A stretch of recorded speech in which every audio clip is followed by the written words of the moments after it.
The Colts are finally back at full force, except for those players on the PUP list. That includes quarterback Peyton Manning and wide receiver Blair White. There is no timetable at the moment, and there has been no sighting of Peyton Manning, at least by the media members here in the parking lot staking out the Colts complex. But Jim Caldwell has caught up with his star quarterback as well as the Colts medical staff. Welcome out to historic Lambeau Field for the Colts' most important preseason game of the 2010 schedule. It's when the starters play the longest and the regular season game feel is in the air. The Green Bay Packers are probably one of the hottest teams in the NFL right now, at least of the final four left standing for a shot to play for the Super Bowl. Aaron Rodgers has been playing lights out the past 3 games.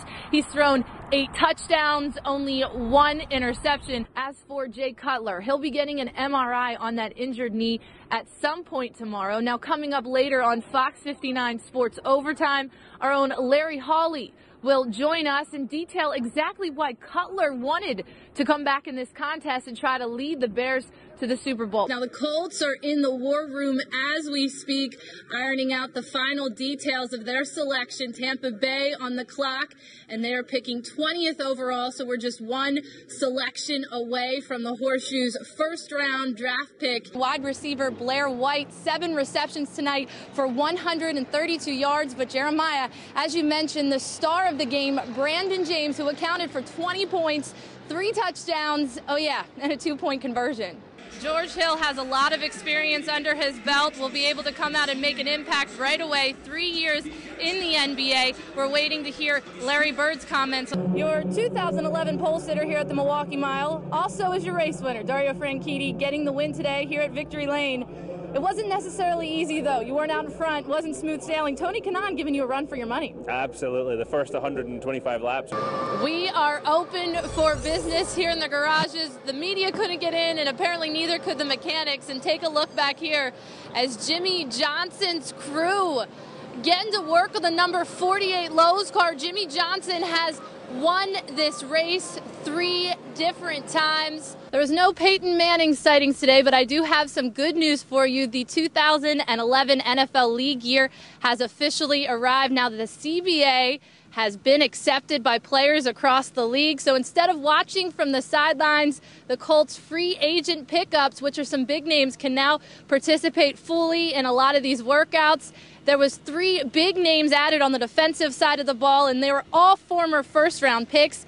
That includes 3-time Pro Bowler Tommy Harris, the newest face. He was taking part in practice today as much as he could. The former Bears first-round pick out on the practice field. He could only chat it up with his teammates until the CBA was ratified. The Colts not wrapping up practice till 4 o'clock. The CBA ratified a little after that. Now, he was released by Chicago. His downfall is staying 100% healthy. Harris has dealt with chronic knee issues, but says he feels fine, and he should be able to catch on quick as well because the Bears use the same defensive scheme as the Colts, the 4-3. I knew I wanted to come to a place where guys get upfield. Along with the free agents that can now participate in practice, so can the veterans that have re-signed.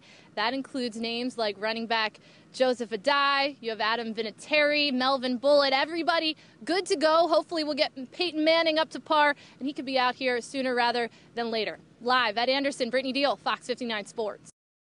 7 Big Ten teams in the NCAA tournament this year. 2 already packed their bags after losses on Thursday night. The Michigan Wolverines, one of those teams that barely got into the big dance, but their matchup doesn't seem so bad now that Bruce Pearl is on the hot seat. Vols up 23-22. Wolverines' Matt Vogrich with the steal and lays it in the other end, giving Michigan the lead, and it was all downhill from there for Tennessee. Darius Morris kicks it out to Stu Douglas, 3 of his 11.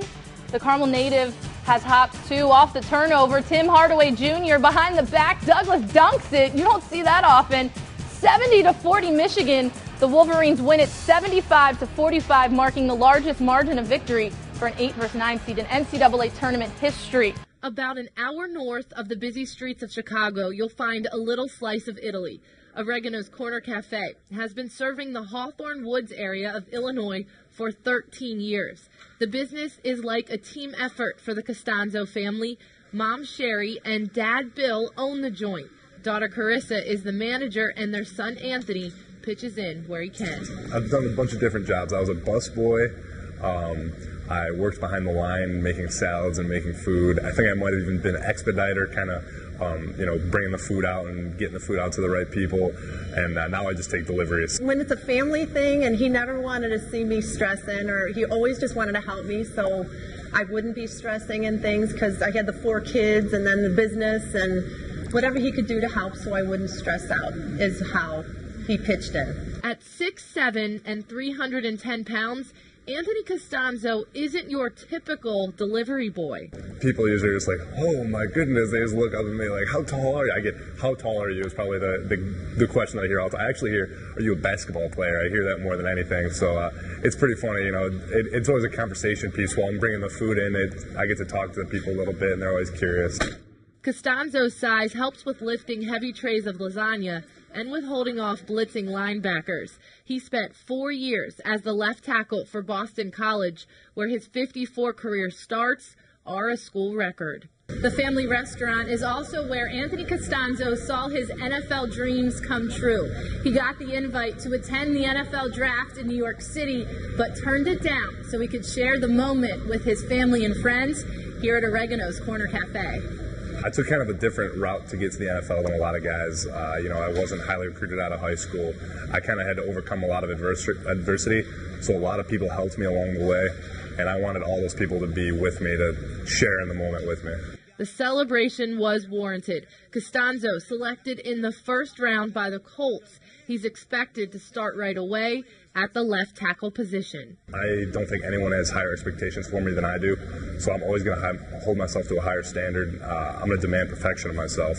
So, if my guy even gets a finger on Peyton Manning, just grazes by him, I'm going to be upset with myself. To see him reach his goal, I can die a happy woman. I mean, it's been phenomenal. It'll be unbelievable.